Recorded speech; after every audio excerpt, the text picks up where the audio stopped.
Welcome back into Beyond the Rings. I, of course, am joined here today by absolute Olympic royalty and Sun Devil swim and dive head coach, Bob Bowman. Bob, thank you so much for taking the time to be on today and sit down with us. I'm happy to be here. Thanks for having me. Yeah, of course. And I just got to start off by asking, how are you, your team, and your loved ones doing during this very tumultuous time? Well, fortunately, my family's all good. Everyone has been healthy. It's been quite a past 6 months trying to live through all of these things, but that has been good. Our team is doing quite well. We've been healthy, knock on wood, and have started full practices. So it's been great to kind of get back into our routine. Your team, I believe I read you guys have 31 Olympic qualifiers on your team, whether it be in the United States or from other countries. It's a lot of Olympians on one team. Yeah. So, of course, everyone was kind of gearing up and looking towards this summer, towards Tokyo 2020. What was your first reaction when you did hear that news? The pandemic had already set in at that point, that the Olympic Games would be postponed until 2021. I was very happy with it. And, I actually, in whatever degree, played a role in getting them postponed. I was probably one of the first people to speak out about that they should be postponed. Right. So when that happened, I was very happy because these kids deserve another year to get back to their training level and to have an Olympics, which is like a real Olympics, not just something that was kind of put in or, and God forbid they didn't want to miss one. So it was, I think, a wise decision. What advice have you been giving then to your swimmers in order to keep them motivated and essentially keep them going towards Tokyo 2021? I don't think they needed any motivation. They want to do it, right? And the question is, are you willing to train another year and go? And all of them weren't. I do think there's some people that maybe were not, but not here. So I think for them, in some cases, they felt like, wow, this is an extra year to get better. So that was good. Nora Dulesky being as unselfish as she is as a swimmer. I want to go back though. Do you remember the first time that you saw her and what caught your eye about her, like just as an athlete, as a student, as an individual?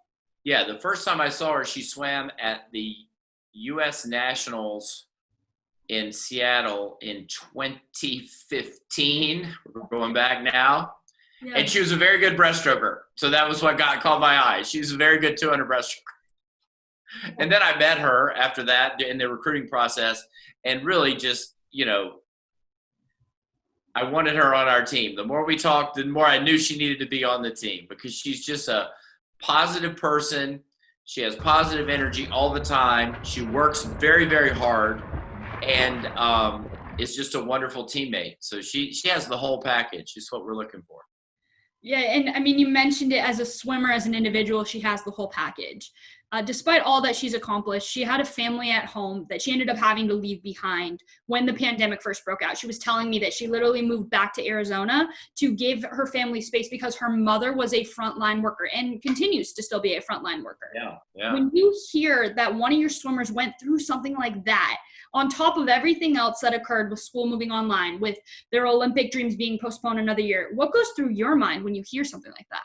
Well, you just want to make sure that you're taking care of them the best we can, right? We want to make sure she knows she's not alone in this, that we're all together, and that, we're giving her every resource that we can to sort of deal with it. And, in Nora's case, she doesn't need much. She's very self-sufficient. Her parents have, raised her to be self-sufficient. So it's a tribute to them that she handled it so well. That's what all of 2020 has been. One moment after another where you just have to keep moving forward. For sure. Because, it's like, I'll give you a little personal story. It's kind of like, 2020, I've been very stressed out about during the time where we didn't have practice, like, what are we going to do? Right. Like, the kids are doing something. I don't really know what. What are we going to do when they come back? Right. And, every day I would just be like, hey, just reach out to one of them and give them a positive something. Right. And then that's what I can do. Right. So I would try to pick different people and try to reach out and just say, hey, how are you? What's going on? And try to go at it like that. And I was just doing that kind of on a daily basis. And after about a week or two, I had this day where I just like felt really good. And I remember I was like, I haven't felt like really good in a long time. You know what I mean? But if you just keep going long enough, those days come back. So then I was like, well, let's see if I can have another one tomorrow, or, what can I do to keep this going? So I think it's a lot about just endurance and just getting up and doing what you can do. I saw Olympic rings in your background right there. Yeah. Can you just describe what that photo is and why it's hanging right there? That's a poster from the Athens Olympic Games. Okay. We kind of have those everywhere. There's one there. There's some USA stuff. Yeah, we have the rings kind of everywhere around here because we want people to think big, right? Right. So, yeah, that's how it works. But for you, as someone who has been to so many Olympic Games, who has been to so many events just revolving around what it means to be an Olympian, what do you think that day will be like when Tokyo 2021 does get to begin? What do you think that day will be like, not only for athletes on your team, but just athletes around the world? It'll be a great day. And I hope that it will sort of signal that the craziness of the past year is over and we're going to kind of move on to something that we love to do and will be better.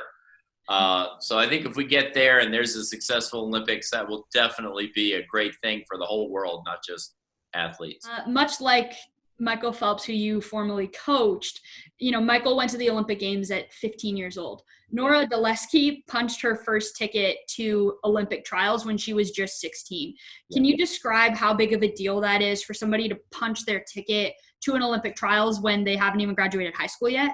Well, for a high school swimmer, it is a very good accomplishment. The way that I try to get people to understand what it means to make the Olympic trials, it's 0.5% of swimmers in the United States will ever swim at the Olympic trials.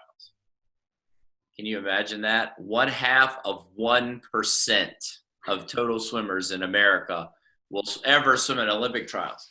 And of them, of the people at the trials, 10% of the 0.5% will actually go to the Olympics. So it's a very hard thing. But to just be in the trials, you are so elite, it's even hard to describe to people who aren't involved in swimming. So it's a very big deal to make it when you're in high school. Put one of your goals as your passwords. Mm-hmm. Where did you learn that from? I made it up myself. You made it up yourself. And it seems it started way back in probably 2000, but then after a while, my definitely was Athens Gold 2004.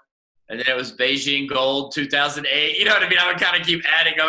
But it would be something like that would be my passwords. So every time I logged into something, you just have a little reminder about what we're doing. When you look back on this time, when you look back on how tumultuous everything has been, is there a specific word or phrase that comes to mind for you that has allowed you to kind of stay positive and continue working towards your team's goals and towards your own personal goals? Wow. I just, whenever I'm talking to my team or thinking about really this year or any year, I just feel like the thing that we can do best is, I try to prepare the child for the path, not the path for the child, right? So that kind of gets back to that. I want them to know that they have the wherewithal and the tools to deal with any situation that comes up. And that's my main job as a coach or a teacher, is to prepare them to be self-sufficient and independent and successful in challenging situations on the things that we've taught them in swimming. So that's kind of where it goes back to me. It's not really a phrase, but that's how I think about it.